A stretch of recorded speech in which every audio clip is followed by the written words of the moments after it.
तो स्वागत है आप सभी का बच्चों मेरे जवाहर कबीर यूट्यूब चैनल पर। दोस्तों आज हम लोग अनुच्छेद के बारे में बात करेंगे कि अनुच्छेद से आपको आंसर कैसे ढूंढने होते हैं, और जो सुबह बच्चों का टेस्ट रहा है उन बच्चों का यहाँ पर हल भी होने वाला है, उनको हल प्राप्त होने वाला है।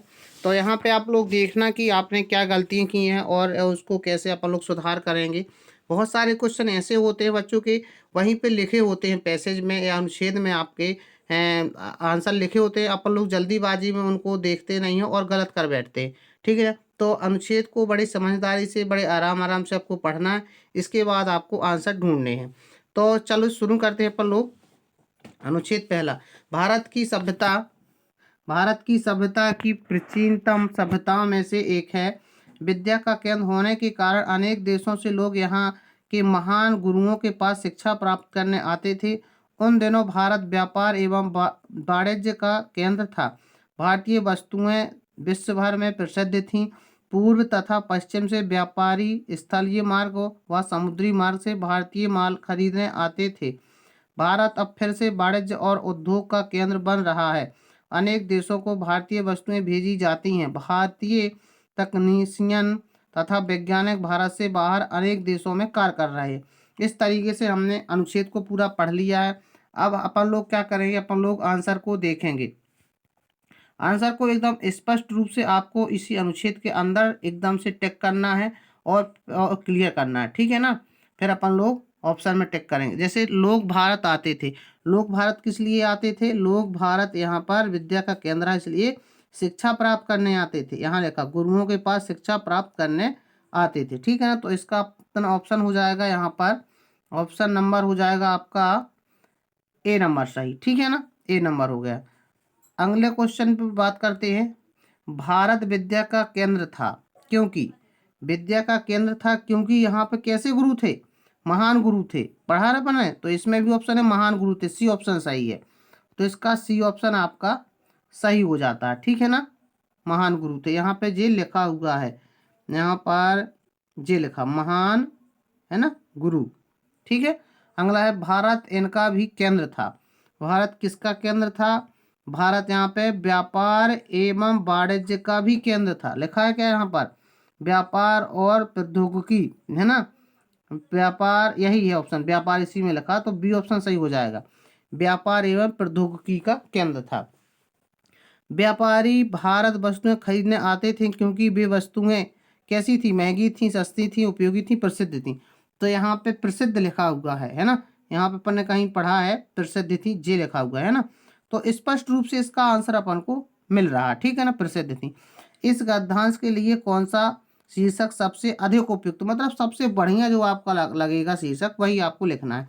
तो सबसे पहले इसने विद्या के बारे में बात की, विद्या का केंद्र था, तो जी आपका यहाँ पे विद्या का केंद्र था, बढ़िया रहेगा। भारत जो महान था, है ना, विद्या का केंद्र था। भारत व्यापार एवं वाणिज्य, भारत में आने वाले विदेशी यात्री। तो बहुत सारे इसमें सारे आपको वो सही लग रहे हैं आंसर बच्चों, लेकिन जो आपको सबसे अच्छा लगा उसी में टिक करना है ना। तो यहाँ पे विद्या का केंद्र था, आप कर सकते हैं। बी ऑप्शन मुझे ज़्यादा अच्छा लगता है, इसलिए मैं बी ऑप्शन करूँगा। ठीक है ना।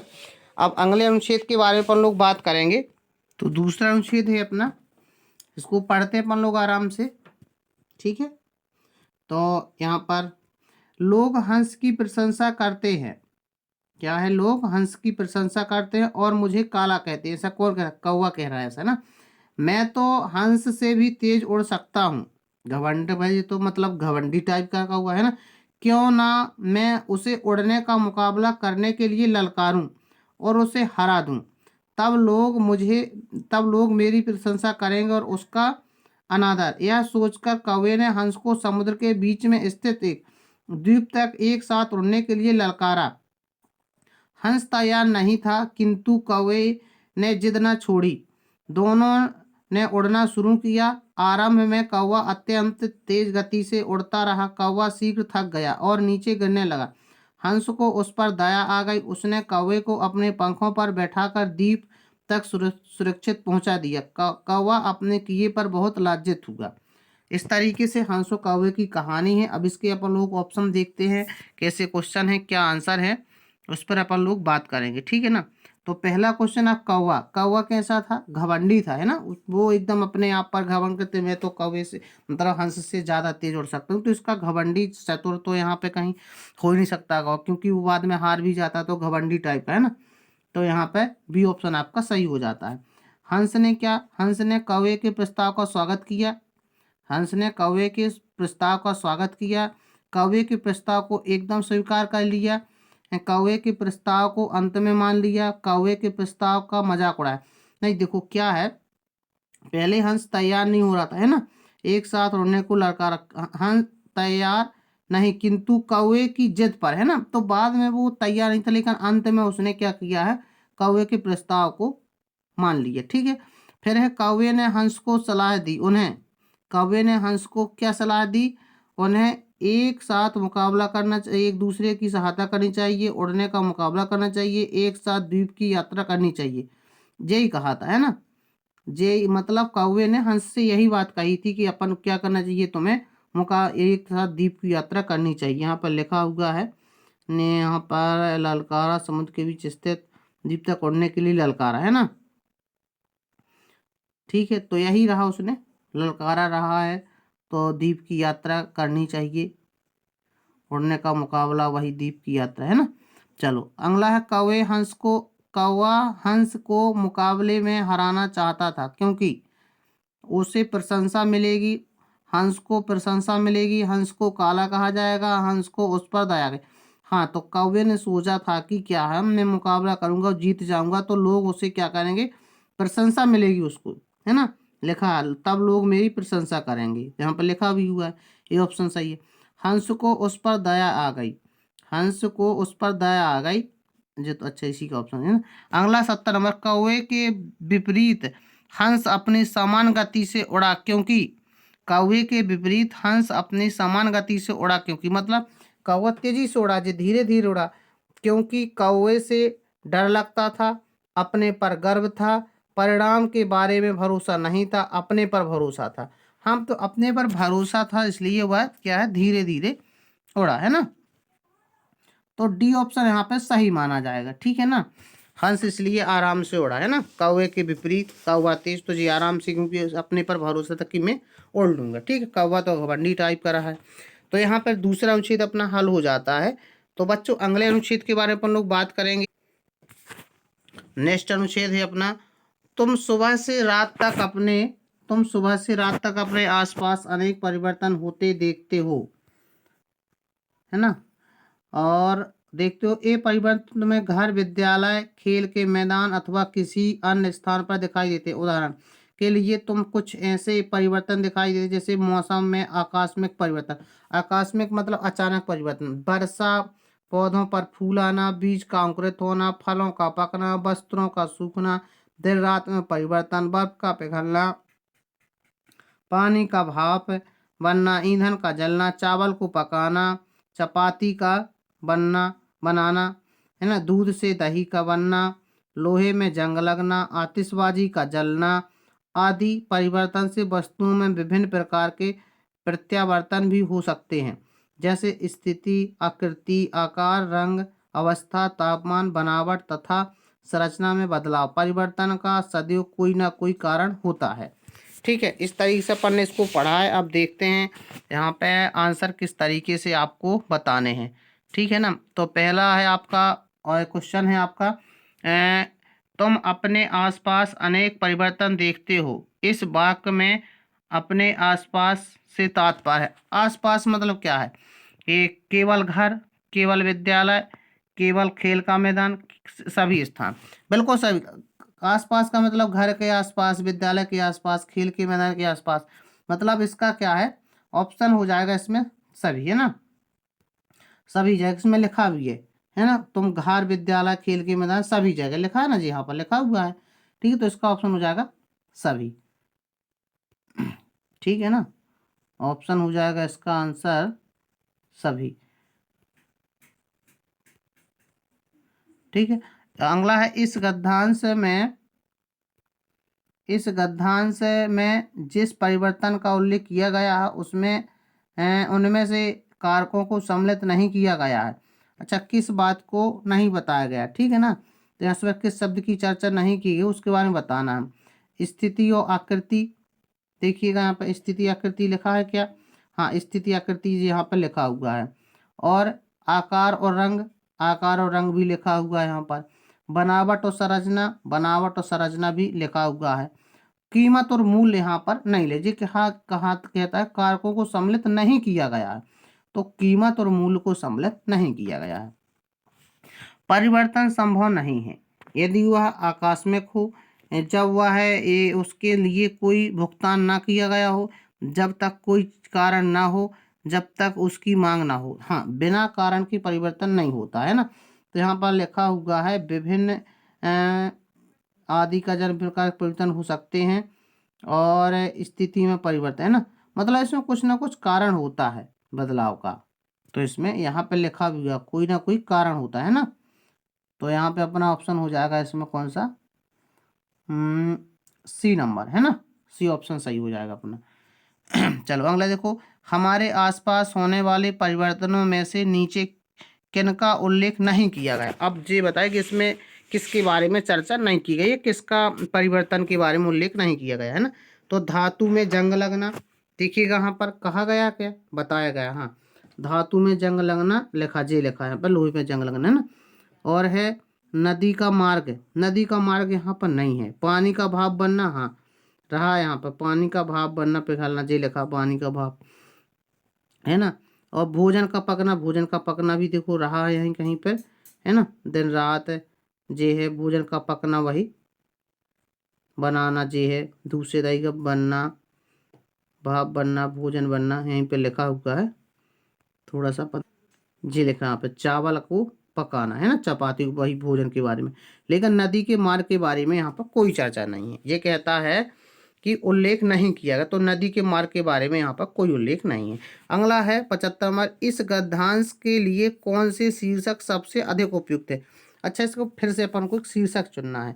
परिवर्तन का कारण होता है, या परिवर्तन का कारण पहला ऑप्शन, हमारे आसपास में होने वाले परिवर्तन, वस्तुओं की आकृति में प्रत्यावर्तन, विभिन्न प्रकार के प्रत्यावर्तन। यहाँ पे हमारे आसपास में होने वाले परिवर्तन बहुत अच्छा आंसर रहेगा इसका, है ना, क्योंकि इसी के बारे में सब कुछ दिया गया। तो यहाँ पे बी ऑप्शन आपका सही हो जाएगा। तो इस तरीके से अपना तीसरा अनुच्छेद कंप्लीट हो गया। चौथे अनुच्छेद के बारे में अपन लोग, यानी लास्ट अनुच्छेद के बारे में अपन लोग चर्चा करें। चौथा आपका अनुच्छेद है आज से लगभग 2000 वर्ष पूर्व रोम के जहाज सॉरी रोम के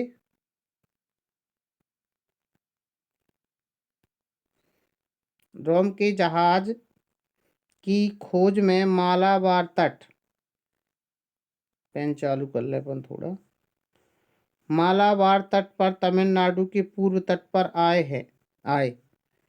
रुको थोड़ा, इसको फिर से पढ़ते हैं अपन, इसको शुरू से पढ़ते हैं। आज से लगभग 2000 वर्ष पूर्व रोम के जहाज व्यापार की खोज में मालाबार तट तथा तमिलनाडु के पूर्वी तट पर आए। इन दिनों भूमध्य सागर सभी प्रदेशों पर रोम साम्राज्य का अधिकार था और रोम के बाजारों में भारत से मिलने वाली विशाल वस्तुओं की बड़ी मांग थी। रोम वासियों को भारत के मिर्च मसाले, कपड़े, कीमती जवाहरात, मोर जैसे पक्षी, बंदर, पशु बहुत पसंद थे। रोम के जहाज लाल सागर में अरब सागर होते हुए मालाबार तट पर आया करते थे। वे अपने जहाज पर वांछित माल भरकर बदले में सोना देकर वापस रोम चले जाते थे। रोम से प्राप्त सोने से दक्षिण भारतीय राज्य बहुत धनी हो गए, है ना। अब अपन लोग इसके आंसर देखते हैं और बढ़िया से आराम से इनको ढूंढना है इसी में अपन को, ठीक है ना। तो पहला क्वेश्चन आपका, लगभग 2000 वर्ष पूर्व रोम निवासी मालाबार तट पर आए थे। सोने की खोज में, जहाज की खोजने में, जहाज व्यापार की खोज में, राजाओं की खोज में। तो यहाँ पर लिखा होगा जहाज व्यापार की खोज में, लिखा ना व्यापार की खोज में, तो अपना ऑप्शन हो जाएगा जहाज व्यापार की खोज, मतलब सी ऑप्शन सही होगा, ठीक है ना। सी ऑप्शन अपना सही हो जाएगा यहाँ पर, ठीक है ना। अगला है रोम के साम्राज्य के नियंत्रण में था। रोम के साम्राज्य में नियंत्रण में था? क्या था? लाल सागर, अरब सागर, मालाबार तट, भूमध्य सागर। जहाँ पे ढूंढना अपन को कहाँ पर लिखा है? रोम के साम्राज्य में के नियंत्रण में था, जी लिखा भूमध्य। इन दिनों भूमध्य सागर के सभी प्रदेशों पर रोम साम्राज्य का अधिकार था। भूमध्य सागर के सभी प्रदेश, तो जे है डी ऑप्शन एकदम राइट आंसर। डी ऑप्शन आपका यहाँ पर राइट आंसर हो जाएगा, ठीक है ना। चलो अगला क्वेश्चन देखते हैं अपन लोग। अगला, प्राचीन प्राचीन काल में रोम के लोगों ने भारत से बहुत सोना प्राप्त किया, तमिलनाडु से आए और पर्यटकों का स्वागत किया, भारत से मिलने वाली विशाल वस्तुओं को पसंद किया, भारत को विलासी वस्तुएं भेजी। सी ऑप्शन सी, भारत से मिलने वाली विलासी वस्तुओं को पसंद किया, मतलब वहाँ पे जो भी थे है ना। तो यहाँ पर लिखा हुआ है, इस बार देखो अपन को आराम से पढ़ना है, थोड़ा सा ढूंढना जी। लिखा हुआ उत्तर यहाँ पर जी है ना। रोम के बाजारों में भारत से में मिलने वाली विलास की वस्तुओं की बड़ी मांग थी, लिखा हुआ है। तो यहाँ पर आपका तीसरा ऑप्शन आपका एकदम राइट हो जाएगा, ठीक है ना। तीसरा ऑप्शन आपका राइट हो जाएगा। इसका अपन लोग दूसरा कर लेते हैं थोड़ा, इसका जी है डी नंबर है ना, इसका हो जाएगा ना सी नंबर, ठीक है। चलो अगला देखते हैं। दक्षिण भारत राज्य बहुत धनी हो गए, क्योंकि वहां पे सोना दे जाते थे बदले में वो, है ना। तो उन्हें रोम से सोना मिला, उन्हें रोम से हीरे मिले, उन्हें निवास कमा देशन में। देखो यहाँ पर लिखा हुआ है सोना देकर, है ना, सोना देकर। तो यहाँ पर ए ऑप्शन सही है, सोना मिला उनको, ठीक है ना। अगला क्वेश्चन, इस गद्यांश से यह पता चलता है कि प्राचीन काल में दक्षिण भारत के निवासी रोम से बहुत व्यापार करते थे। इस गद्यांश से यह पता चलता है कि प्राचीन काल में दक्षिण भारत निवासी रोम से बहुत व्यापार करते थे। और क्या लिखा हुआ है यहाँ पर? रोम को जहाज बेचते थे, रोम बहुत मात्रा में सोने बेचते थे, रोम से विलासी वस्तुएं प्राप्त करते थे।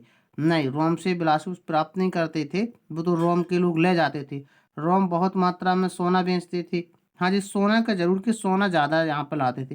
रोम से बहुत व्यापार करते थे, हाँ जी बात सही है यहाँ पर, है ना। रोम को जहाज बेचते थे।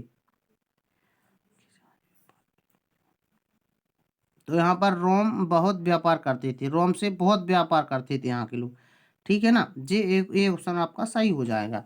व्यापार तो करती थी, सारी वस्तुएं आगे वहाँ से बदले में वो लोग सोना वोना वगैरह देते थे, ठीक है ना। तो यहाँ पे अपने चारों जो अनुच्छेद रहे वो हो गए हैं। तो आप लोग देखिए, आप लोग बड़े आराम से पढ़ना। मैंने 17-18 मिनट में करीब मैंने चारों अनुच्छेद आपको करके दिखा दिए। परीक्षा में आपको बस ज़्यादा से ज़्यादा 25 मिनट या 30 मिनट लगेगा। आप बढ़िया से 2-2 बार पढ़ के आप आंसर कर सकते हैं। तो अगर बच्चों आप लोगों को वीडियो अच्छा लगा हो और अगर चैनल सब्सक्राइब नहीं किया तो चैनल को सब्सक्राइब करें और दोस्तों तक वीडियो को भेजें जो भी हैं आपके, और आपको कंटिन्यू वीडियो मिलते रहेंगे अगर आप लोगों ने वीडियो को शेयर किया और मुझे सपोर्ट किया। धन्यवाद।